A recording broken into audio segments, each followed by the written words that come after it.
This government meeting is brought to you by Eastworks and our local cable subscribers.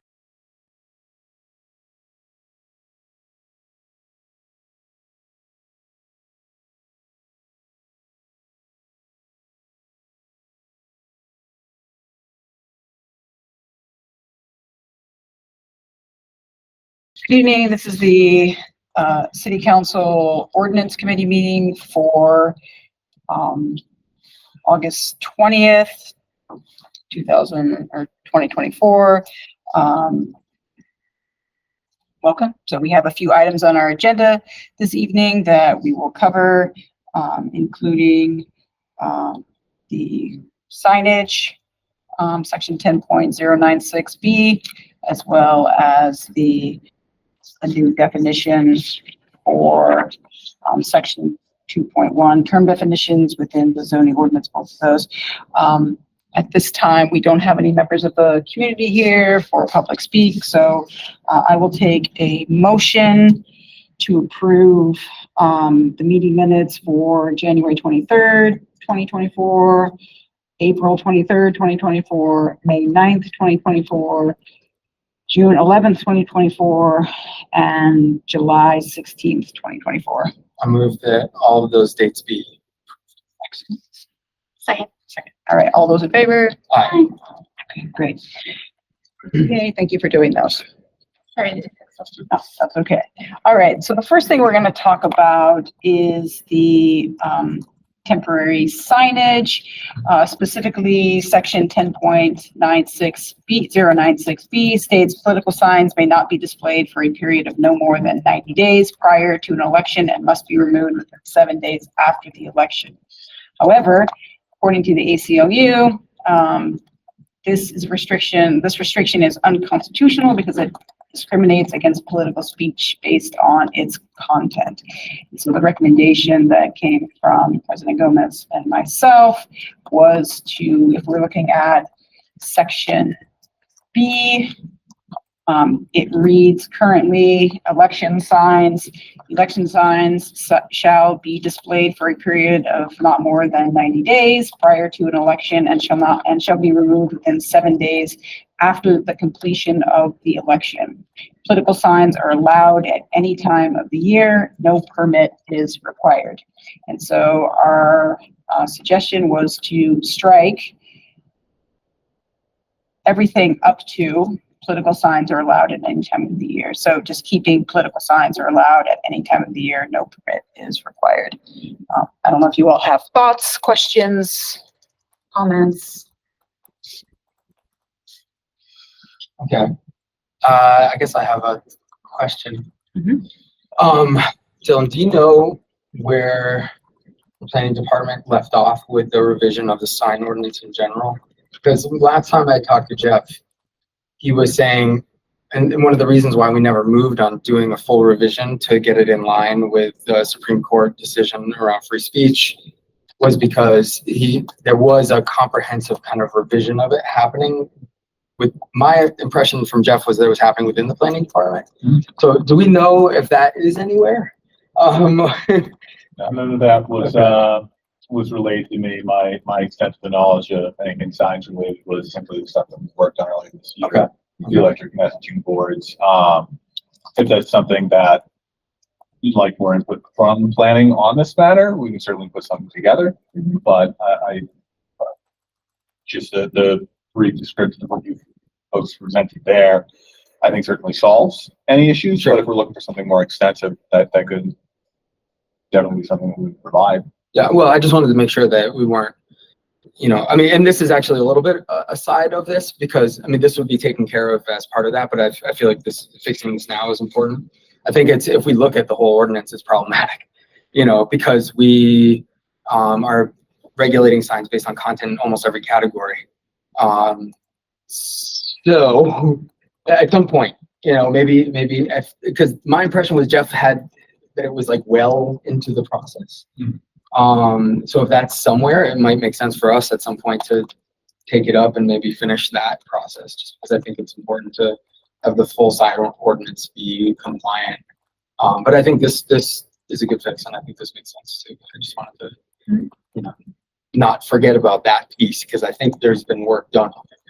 Yeah, I think certainly look in just our files that we've had Sure. over the years. There might be some notes, memos that have been put together that have just kind of been forgotten at this point that hopefully dig up. If not, I can let you know that as well, and then we can kind of start a fresh review if need be. So I think that's great. I had no idea that that process was underway, so I think that's important. And so thank you for that information. Do you have comments? No, I just concur. Okay, I, Dylan, what's your last name again? Max. Okay, that's what I thought, but I just wanted, since I'm right in the loop. Right. I do think this is something, I think it's great that there's something going on I think. more large scale, hopefully. I think this is a particular concern because this is a direct violation of First Amendment rights, free speech. And I think that if we don't address this, this is something that someone could seek legal action against the city for that. So I do think that it's something that we should probably do. And this seems to be something that is, I think probably because there's an election happening, something that is more pertinent and kind of pressing to be able to address. Absolutely. And I think, the other piece of this is political speech is the most protected speech. Mhm. So there you go. Right. So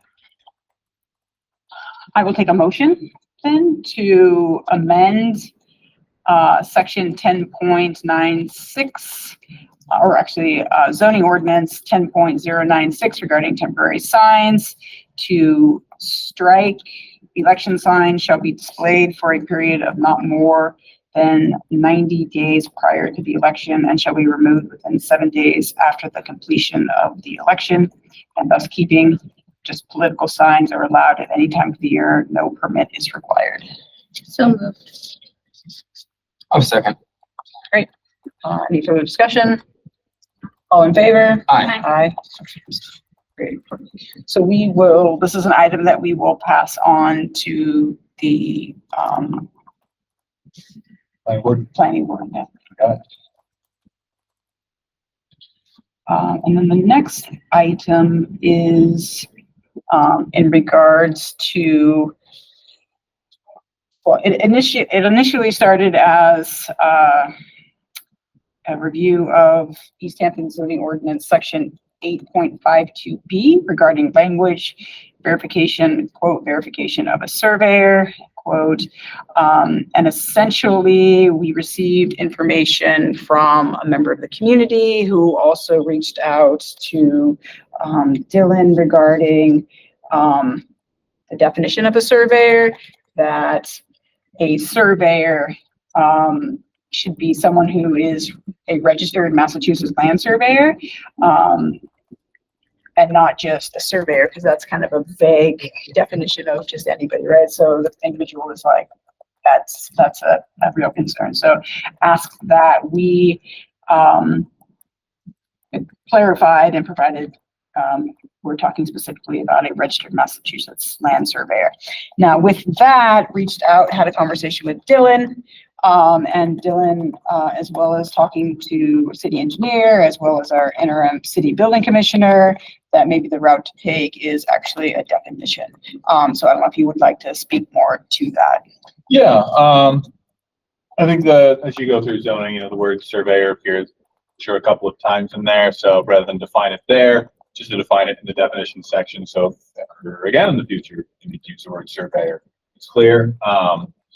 And then in talking with our city engineer and our building commissioner, who's registering it, what does it actually need to be a surveyor? And it seems the best definition we come up with was somebody registered in Massachusetts by the Board of Registration, Professional Engineers and Land Surveyors, and they have an up-to-date license. So that way, pretty much covers. When we say, what do we mean by a surveyor? That's what you're feeling to say you are. That's up to date. Questions? Straightforward. Pretty straightforward. All right, great.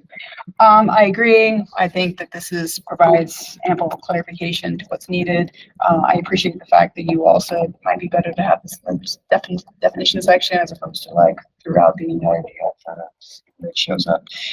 So I will take a motion to add a new definition to section 2.1, term definition, to read as follows: surveyor. A surveyor registered in Massachusetts by the Board of Registration of Professional Engineers and Land Surveyors with an up-to-date license. Second. Oh, second. All right, great. Any further discussion? No? Great. All in favor? Aye. All right. Perfect. Great. Thank you so much. All right, very welcome. Appreciate you coming in and taking care of it. I'll reach out to you to set up, well, we'll have to send this back to city council, and then after that vote, I'll reach out to you to set up a joint meeting. Sounds good. And don't forget the clock. Clock starts. So did you ever get a copy of the zoning ordinance timeframe? It's good. It's probably good to have. I'll see if I can find it and send it to you. Okay. So like now there's 90 days before we have to have a public hearing. Okay. There's like a very kind of strict time frame. Okay. So let me see if I can find it. All right. So clock starts now, and we'll be in touch. Keep me posted. I'll All put right. folks on the agenda, and then let me know what you folks are looking for with just the sign section in general. I'll let the planning board know that we're thinking about it. Perfect. So. And just, our next city council meeting is the first Wednesday of September. Yeah. Which is the 4th, I believe. Yes. So we're not meeting again until then, because we just meet once in August. Okay. Perfect. Sounds good. All right. Thanks so much. Appreciate you. Thank you. Appreciate All it. right. Great. And then the last thing on our agenda, and we might not, again, discuss this too much, because I sent you all the research. That's a lot.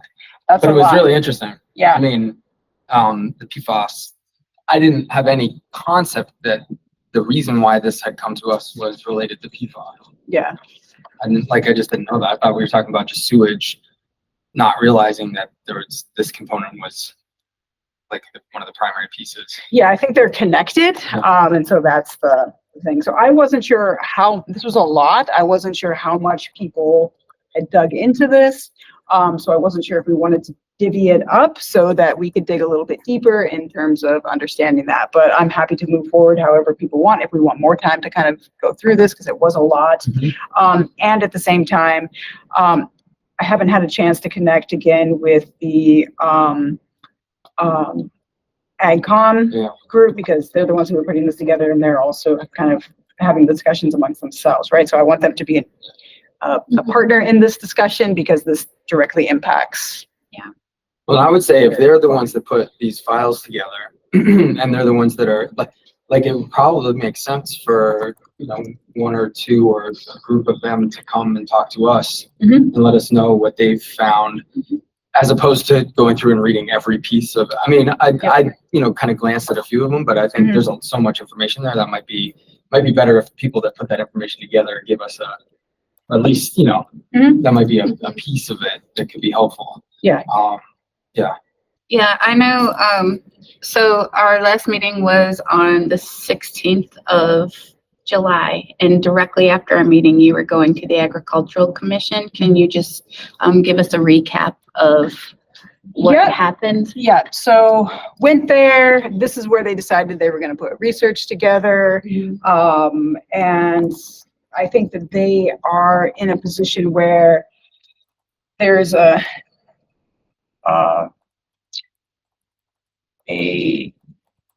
firm belief in right to farm. And I think that there's some kind of value around that. And there's some kind of deeply held belief around right to farm, which is totally fair and that's not in dispute. I think they also express concern about, okay, well, what does that mean for residents' right to know what's in their food, right? And so I think that was kind of their discussion. And that was really kind of the context of kind of what they discussed. And so I think that's where they really came up with this idea of, or this action step of collecting research to find out in many ways how they believe as a commission what they want to do and how they want to approach this particular issue. I think there's also some discussion around the possibility of, okay, well, this isn't Fit Farms, but maybe this is something that we do for agricultural land that is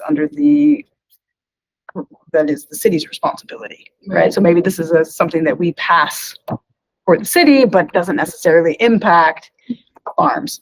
And so I think that that is something that is obviously an opportunity for the city, right, to become a role model, right, to say this is the action that we're going to take in regards to PFAS around public land. And so that is in many ways where it has ended. And that's why I'm a little bit hesitant of, I don't know what they believe or what they're thinking about this particular research. And my approach to this is, as I said, I want to be a full partner, but I also want to give them the opportunity to think through what is it that where they're at, so that when we kind of enter into that conversation, we're not necessarily not taking a stand, but we want to be able to make sure that as farmers, they're getting their needs met and they're able to kind of move forward and kind of also protect their own interests, et cetera. Right.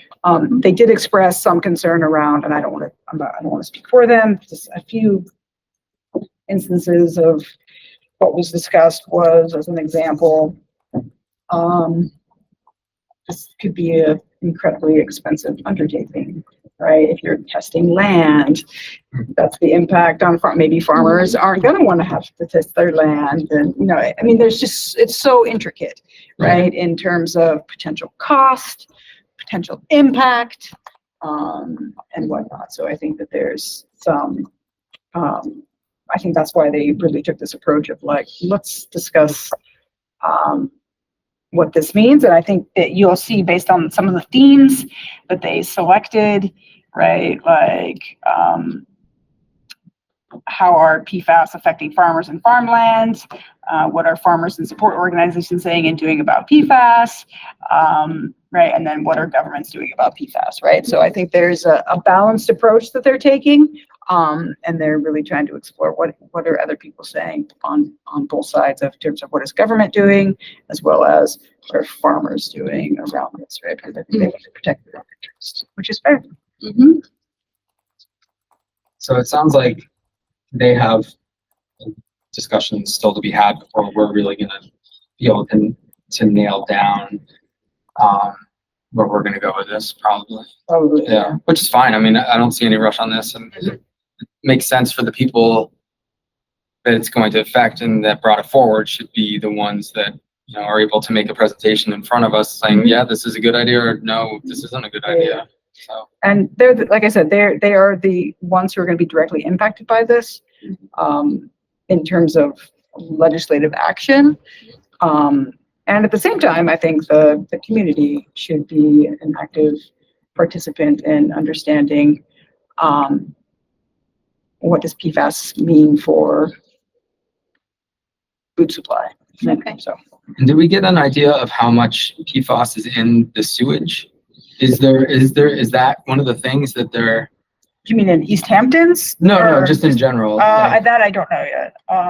Because I wasn't sure, like when I looked, there was that article from Penn State about like what is sewage sludge, and I looked at it and I didn't see any connection to PFAS necessarily, but that's where I was wondering is what is the bridge between the sewage sludge and the PFAS? Is the sewage sludge high in PFAS and they're putting it on farmers' fields, and that's problematic because it can get into the food and it can go down to the water supply, especially over the Barnes Aquifer. It seems like, the aquifer protection might have, again, so anyway, that was just one of the things I was wondering, and I didn't really see it. So I wasn't quite sure how all the PFAS stuff in those files related to the sewage sludge piece. I don't know if you guys had any better understanding of that, but that was my It's a long week, so I didn't really. Yeah.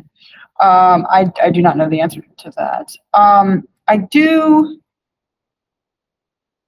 recall, part of why this came up was because of the farm, over on Clark Street. The old farm. Yeah, and there was some fertilizer put down that included, sewage sludge, and the odor was The odor.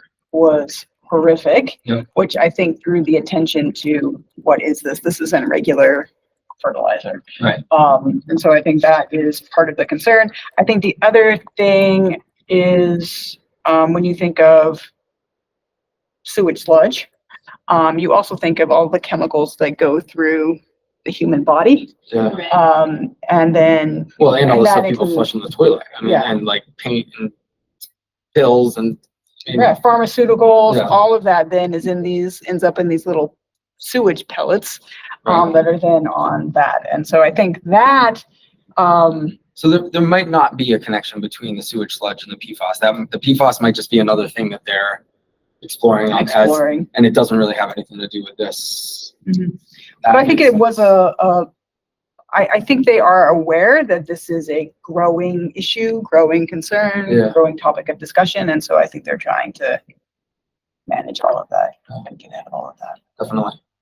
I mean, we've had a lot of PFAS issues in the area. I Mhm. mean, Westfield had PFAS contamination from the Air Force Base, Mhm. and they had cancer clusters, and they had to like spend millions and millions of dollars to upgrade their water treatment facility to be able to get PFAS out. Mhm. It's a huge deal, you know. The oxbow, I think someone was, So that you can't eat the fish, you can't eat the fish, right? but that's pretty Or- much every river source now. Right, you should only eat one fish, Yeah.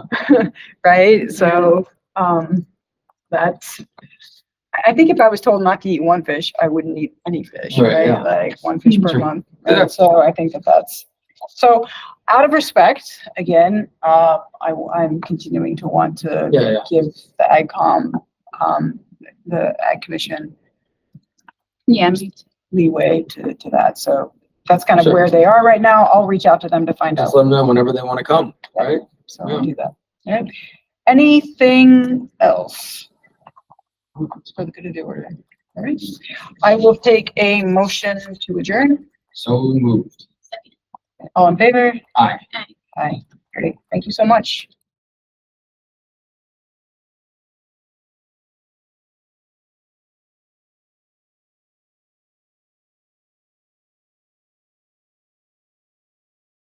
This government meeting is brought to you by Eastworks and our local cable subscribers.